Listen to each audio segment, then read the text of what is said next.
ఈ స్కూటీకి ఎక్కడో యాక్సిడెంట్ అయ్యిందండి. సో అందువల్ల ఫ్రంట్ మొత్తం డ్యామేజ్ అయిపోయింది. డ్యామేజ్ అయితే కొద్దిగా ఎక్కువగానే జరిగింది. కస్టమర్ ఆ లొత్తలన్నీ తీయించుకొని నా దగ్గరికి వచ్చి, భయ్యా ఏం చేస్తావో తెలియదు, ఈ డ్యామేజ్ అంతా కవర్ అవ్వాలి అని చెప్పాడు.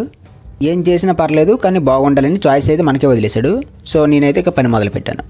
ఫస్ట్ ఎక్కడెక్కడ డ్యామేజ్ అయింది అదంతా పేపర్ కొట్టానండి. ఫుల్గా పేపర్ కొట్టాను. టూ టైప్స్ పేపర్ కొట్టాను. ఫస్ట్ రఫ్ది కొట్టాను, తర్వాత స్మూత్ కొట్టాను. మొత్తం షాంపూ వాటర్తో క్లీన్ చేసేసాక వినైల్ బ్లాక్ ఉంటుంది కదండి, డల్ బ్లాక్, మ్యాటీ కలర్ అంటారు చాలామంది, దాన్ని అయితే కట్ చేసుకొని హీట్ మెషిన్తో అయితే అంటించడం స్టార్ట్ చేశాను. దీన్ని వ్రాపింగ్ అని అంటారు.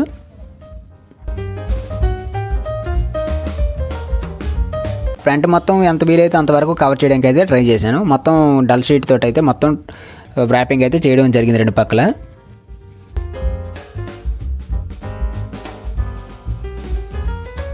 రెండు పక్కల వ్రాపింగ్ అయిపోయాక స్ట్రైట్గా ఒకే టైప్లో రెండు ఒకే లైన్స్లో రావాలి, ఒకే యాంగిల్లో కట్ అవ్వాలని వైట్ లైన్స్ అయితే అక్కడ పెట్టుకొని వాటి ప్రకారం అయితే కట్ చేశాను.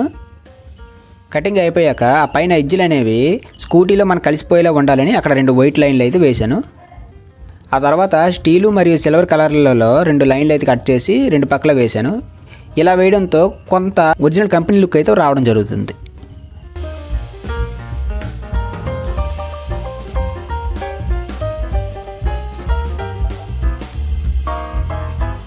ఫైనల్గా పైన చిన్న స్టార్లు అనేవి ఇటుపక్క అటుపక్క రెండు వైపులా స్టార్ అనేది కట్ చేసి వేశాను. ఇలాంటి వీడియోలు మన ఛానల్లో ఇంకా చాలా వస్తుంటాయి. అందుకే మన ఛానల్ సబ్స్క్రైబ్ చేసుకోండి. నా వీడియోస్ని మీకు నచ్చితే లైక్ చేయండి.